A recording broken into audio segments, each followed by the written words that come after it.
Hello everybody, I'm IHFace, and today I'll be going over how stats work in Loomian Legacy. This includes how they are calculated, along with how they play a big role into how players go about building their teams. This video is just one part of my overall competitive guide for beginners, and the playlist linked in the description and in the card above contains everything you'll need to know in order to hop into the competitive scene.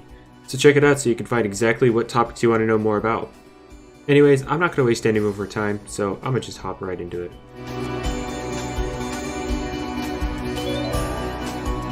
Now, in order to understand how stats play into the big picture of team building, a basic understanding of what each stat does is important. There are 7 stats that are common across all Loomians, but their values will vary from Loomian to Loomian. The first is health, which determines how much damage a Loomian can take before being knocked out. You then have energy, which is a resource that players need to manage in battle. Every move a player makes takes away from this pool, and if a player tries to use a move that costs more energy than they have left, the Loomian will flail instead and take recoil. We then move on to the 2 offensive stats. A Loomian has both a melee attack and ranged attack stat, and these stats are used in the damage formula depending on the type of attack the Loomian uses. A Loomian also has corresponding defensive stats. Melee defense affects how much damage a Loomian takes from a melee attack, and ranged defense affects how much damage a Loomian takes from a ranged attack. Finally, we have the speed stat. The speed stat is one of the most important stats as it decides which Loomian goes first or second within each turn. This stat is clear-cut. If your Loomian has one more point of speed than the opposing Loomian, it will move before them. Now you can easily see a Loomian's stats at any given point on the summary screen, but there is a more hidden stat that is used to determine what this value is at any given level. This is called the base stat. Base stats will vary from species to species, but will remain consistent within a species. For example, a Vesperatu and a Himber have different base health stats, but every Vesperatu will have the same base 76 health stat. Base stats are a very useful indicator of what a Loomian is capable of, and are one of the things players look at when building a team. If a player wants to add a more defensive Loomian to their team, they would generally want to look for a Loomian with higher defensive base stats. Like you wouldn't want your Zulong to be a defensive wall when it has a base melee defense of 56, when you could have something like Obsidragon take hits with its base 124 melee defense. While base stats aren't the only contributing factor to a Loomian's viability in a specific role, they do play a pretty big part. Now you may have noticed that 2 Loomians of the same species at the same level can have different stats. This is because base stats are not the only thing that go into determining what a Loomian's stats will be at any given level. The formula also takes personalities into account, which I will cover in a little bit, as well as trading points and unique points, which will have their own separate video due to their complexity, in the playlist linked below. If you can't find it, it's because the video isn't out yet, so make sure to subscribe and have notifications turned on so you're notified when that video is released. Warning. The next part of this video contains basic math. This content could be deemed grotesque to those sensitive to fractions. Your discretion is advised.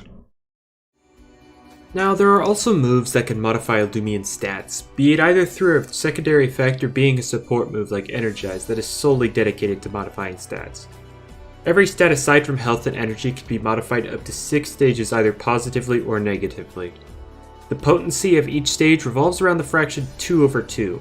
For every stage above neutral or plus or minus 0, you would add 1 to the numerator, and for every stage below neutral, you would add 1 to the denominator. The effective stat is then multiplied by this fraction to determine its effective value. For example, when a Trumbull uses Battlehorn, it increases its melee attack and defense by 1 stage each, giving each stat a 3/2 modifier. Now, if during the same turn a Ragoon had used Charade on it, because it's faster, then the Trumbull's range defense would be decreased by 2 stages, giving it a 2/4 modifier. The Trumbull stats at the end of the turn would look like this. Now I want to touch back on personalities, as they are probably the number one thing to pay attention to on a Loomian. Personalities are essentially a built-in modifier for a Loomian's stats. A Loomian's personality is generally described with 2 different traits, a positive and a negative. However, there are rare instances where the Loomian only has 1 trait. Every trait affects only 1 stat, and that stat's value is either increased or decreased by 10% depending on the nature of the trait.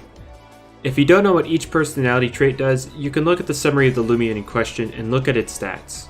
If the stat is highlighted in green, then it is being increased by a trait, and if a stat is highlighted in yellow, then it is being decreased by a trait. I'll also display the effects of each personality trait on screen so you can look over them if you want. You could pause the video, as always, if you need more time to view them all. Now you probably saw that there were no traits that increased or decreased health. That's because there are no such traits. A Loomian's health cannot be influenced by personality trait whatsoever. Being aware of the effects of your Loomian's personality is extremely important, as they are what make or break a Loomian's competitive viability, because these effects cannot be changed no matter what you do. You can take personalities one step further by using the Rally branch in Totems. Totems unlock the ability to have a third personality trait on rallied Loomians, as well as increase the potency of one of these traits up to 20%. I'll cover Totems more in the rallying portion of the beginner's guide, so refer to that video if you want more information. Now, as I said earlier, you could roll personality traits that have some negative effects on your stats, but some of these traits are okay to have depending on the Loomian you're trying to build. A range attacker like Shachi will never attempt to use its melee attack in any real serious manner, so if you have a nimble frail or smart frail Shachi, there's no real reason to worry, as it won't hurt the Shachi's performance at all. The same applies to melee attackers and the clumsy trait. So overall, paying attention to stats and personalities makes it a heck of a lot easier for players to determine what roles Loomians can theoretically perform, and can make team building easier as a result. If you found this video to be helpful or just enjoyed the content in general, make sure to leave a like. This not only helps me as a creator gather feedback, but it also lets YouTube know that you think the content is good, which makes them want to recommend it to other people. And if more people see this video or videos like this, then they can also improve, which in turn makes the community as a whole better, which is my goal. I want to make the competitive community better so that everyone can enjoy higher level battles. If you're interested in updates from me, consider following my Twitter, or better yet, joining my Discord. You'll find a fairly laid-back community with a passion for competitive battles. The community also keeps track of usage data similar to Smogon, so we can potentially make fun metagames involving less common Loomians. Both links are in the description below. Anyways, I hope y'all enjoyed, and I'll see you in another video. See ya.